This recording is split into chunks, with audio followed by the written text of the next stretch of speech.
Alors ma meilleure anecdote de l'avion, en fait, c'était à mes débuts. Parce que quand tu commences dans l'avion, on essaye de te bisuter. Il y a une cérémonie de bisutage. Le commandant de bord m'a fait croire que le train d'atterrissage ne voulait pas sortir et qu'il fallait que j'aille sauter au milieu de l'avion, au niveau du train d'atterrissage, pour le faire sortir.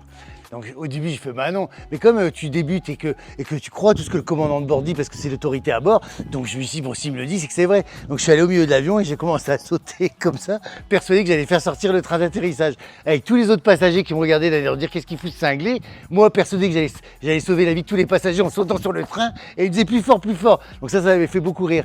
Après, du coup, j'ai pu moi aussi me venger sur une hôtesse et faire mon bisutage, c'est-à-dire que on a des gilets de sauvetage qui sont factices pour les démonstrations et on lui avait mis un vrai gilet de sauvetage. Et pour les démonstrations, on doit tirer sur les poignets qui sont censés gonfler le gilet. Et on lui a demandé de tirer sur les poignets. Et au moment où elle a tiré sur les poignets, le gilet s'est gonflé, mais ça fait comme un airbag. C'est très soudain. C'est comme ça avec la tête en l'air. Donc voilà, ça c'est mes anecdotes les plus croustillantes et les anecdotes des débuts. Le bisutage, ça reste toujours un bon souvenir.